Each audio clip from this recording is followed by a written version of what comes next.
Let me tell you first, to repair this Rotimakker, tools must be used. If you have this kind of screwdriver at home, it will be more convenient. For loose screws, follow the screws. If there is no such electric screwdriver, it is okay to have this manual one. Then when the machine fails, the first thing we did was put this flour container. Take it out and take all three. Then there is the following. We take out this base and take out this container. We need to put this top cover opens and open the back cover at the back. If you open it, there's a screw here.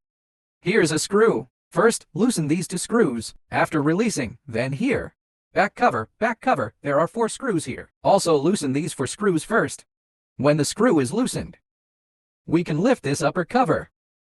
After lifting it, you can use a little force here. I took it out. If the machine display shows motor elevator down arrow, motor elevator up arrow, it's the problem of lifting below.